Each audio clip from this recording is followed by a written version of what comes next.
Olá pessoal, boa noite. Nós vamos revisar alguns apontamentos principais do conteúdo que nós estudamos até aqui na disciplina Direito Civil 2, para que nós possamos assim dar andamento nos tópicos que estão previstos para o nosso estudo dentro do nosso plano de ensino-aprendizagem.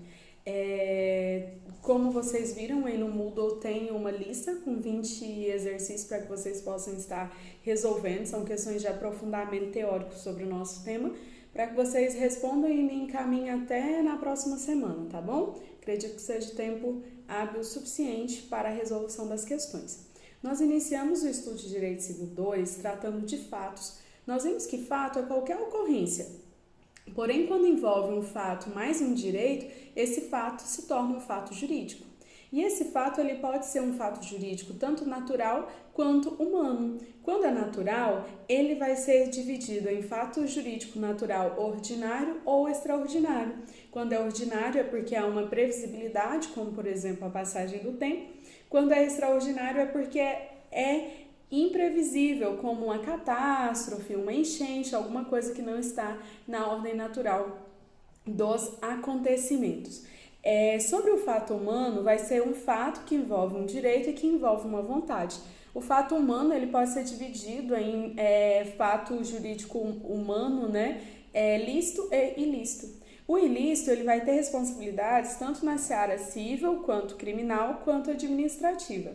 Já aquele fato que é lícito, ele vai ser ramificado nos que são simples ato jurídico em sentido estrito, que é o mero cumprimento do dever legal, por exemplo, o pagamento de um imposto, e aqueles que são chamados pela doutrina de negócio jurídico.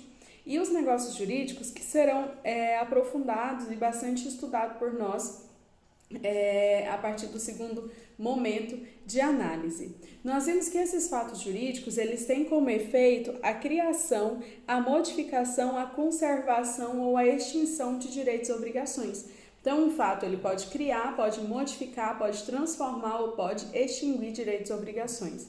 Nós vimos que existe uma diferença entre negócio jurídico e ato jurídico em sentido estrito, porque o ato jurídico em sentido estrito é o mero cumprimento de uma disposição legal, onde os efeitos já estão disciplinados na lei. Já o negócio jurídico, nós, dentro da nossa autonomia privada, nós temos como escolher, né?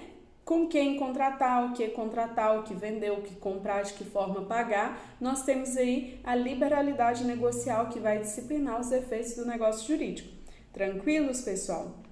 Nós vamos ter que esses efeitos do negócio jurídico, eles podem ser tanto intervivos, que é quando os efeitos aí acontecem ainda durante a vida plena, né, da pessoa, ou causa mortes ou mortes causa, como algumas doutrinas trazem, que são aqueles que precisam do evento morte para que tenha a plenitude dos seus efeitos alcançados. Nós vamos ter que a doutrina traz uma vedação para os negócios jurídicos simulados, que são aqueles que têm uma aparência contrária à realidade. Ele visa fraudar a lei ou o fisco, né? Eu disse para vocês que ele é nulo, são declarações de vontade falsa, a vontade interna é igual à vontade externa, porque ele tem a vontade de fraudar a pessoa. Então, nós vimos que tanto a simulação quanto a fraude contra credores são vícios sociais do negócio jurídico, porque a vontade interna do sujeito é exatamente aquilo que ele manifesta, e ele tem a intenção, né, pensada e exteriorizada de fraudar e de prejudicar alguém, tanto na simulação quanto na fraude contra credores. Tranquilos, pessoal? Nós vimos que na fraude contra credores é necessário a comprovação do eventus damni e do concílio fraudes, né, que são dois elementos que você vai ter que comprovar dentro da ação pauliana ou ação revocatória, que são as ações e os instrumentos processuais que atacam a fraude contra credores. Vimos que a fraude contra credores é quando aquele sujeito devedor realiza algum ato com a intenção de fraudar o seu credor, porque ele deseja não realizar o pagamento, né? Então, ele tem aí essa intenção de prejudicar os credores. Sobre o negócio jurídico, pessoal, nós vimos que é necessário o cumprimento das exigências aí elencadas e organizadas na doutrina, chamada de escada pontiana.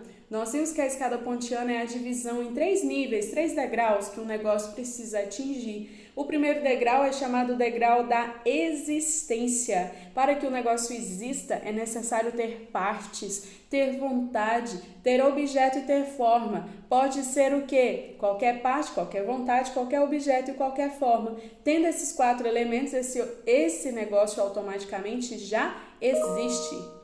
O nosso segundo degrau, chamado degrau da validade, vai trazer o quê? Vai trazer adjetivos para os 4 substantivos que foram elencados no degrau da existência. Vai falar que para que esse negócio seja válido é necessário que tenha partes capazes, objeto lícito, possível, determinado e determinável.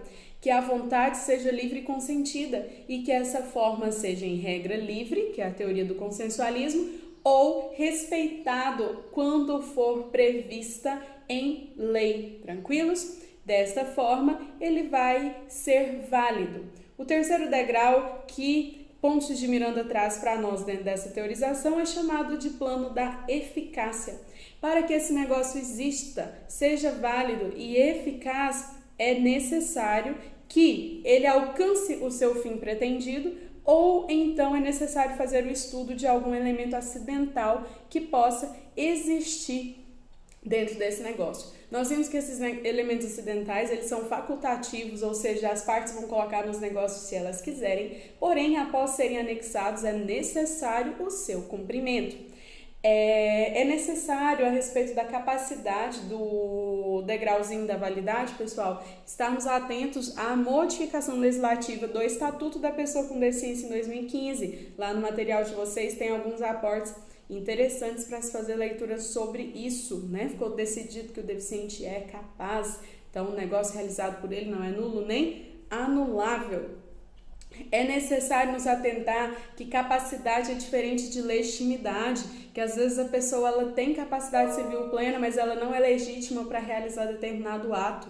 Por exemplo, uma pessoa que se casa, ela continua sendo capaz, porém ela não é legítima para se casar novamente. Em outra situação contrária, uma criança menor de idade, 8 anos, que o pai falece, ela não é capaz civilmente, porém ela é legítima para figurar como herdeira. Então, legitimidade é diferente de capacidade. Na maior parte, os capazes, né, eles vão prevalecer na maioria das pessoas, porque quase toda a população é ou vai ser capaz. Já a legitimidade, ela tem uma relação com um regramento específico. Por exemplo, se eu quero contratar médicos, não basta ser capaz, é necessário ser legítimo, que a pessoa tenha legitimidade para exercer os atos inerentes à medicina. Tranquilos? Nós vimos que esse negócio, ou ele vai ser eficaz, ou ele vai estar munido de um elemento acidental.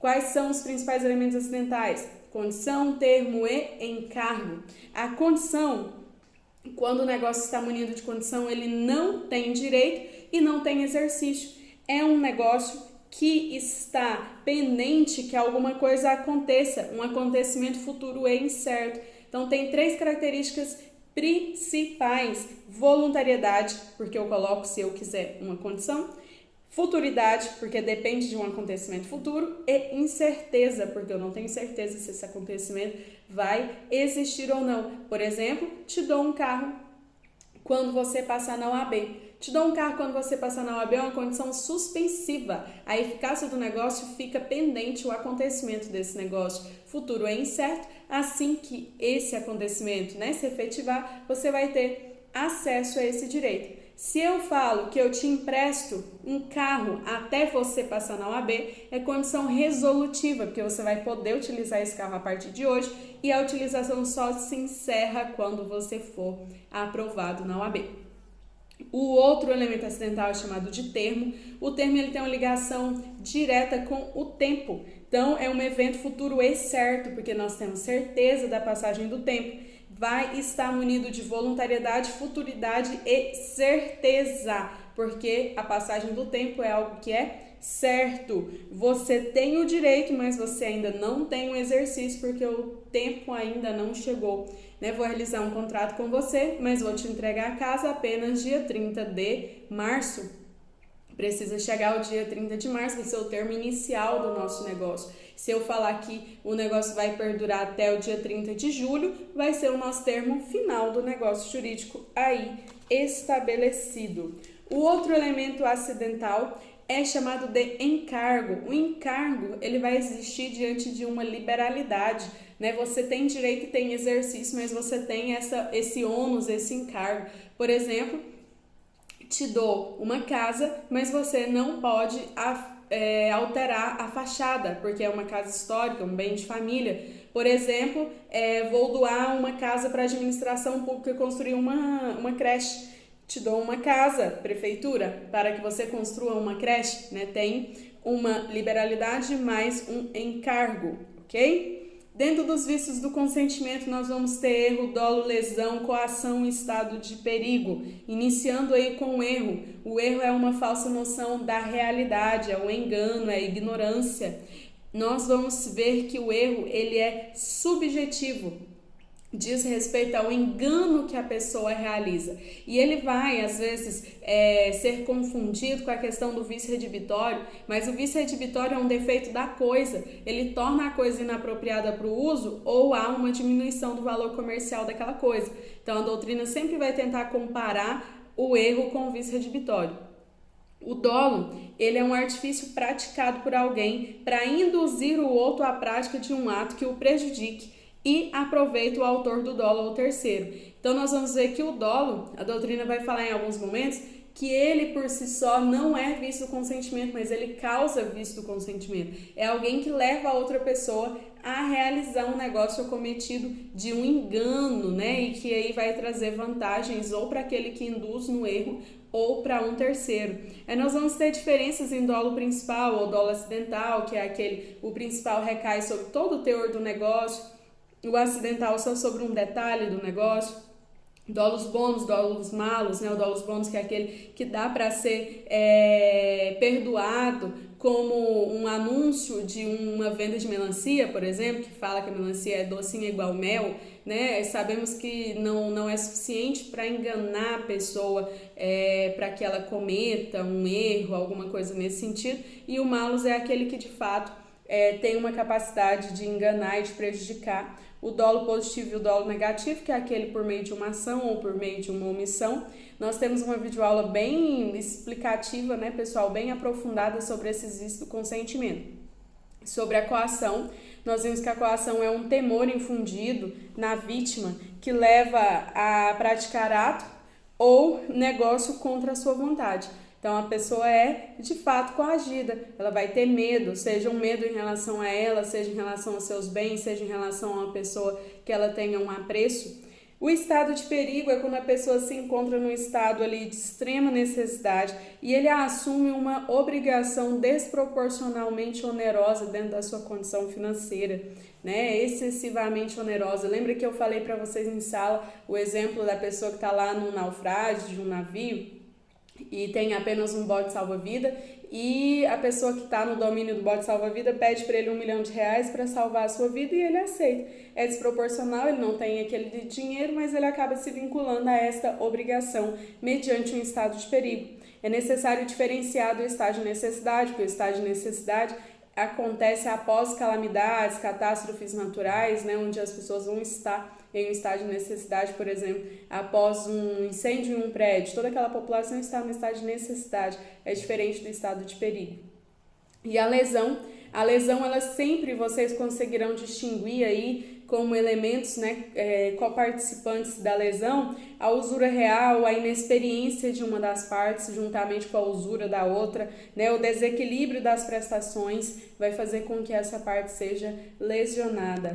Então é isso, pessoal, nós encerramos a nossa parte inicial dos estudos aí do Direito Civil 2, nós analisamos sobre os fatos, sobre os negócios, né, jurídicos, vimos a escada pontiana da existência, da validade e da eficácia, vimos aí sobre os vícios do consentimento, erro, dolo, lesão, coação, estado de perigo e vimos os vícios sociais, que é a lesão e a fraude contra credores. Agora vocês façam a resolução das questões de revisão para que nós possamos, na próxima aula, comentar essas questões e dar início ao nosso próximo tema, que é a invalidade dos negócios jurídicos. Até mais, qualquer coisa eu me encontro à disposição aí nas redes sociais e contem comigo. Bye, bye!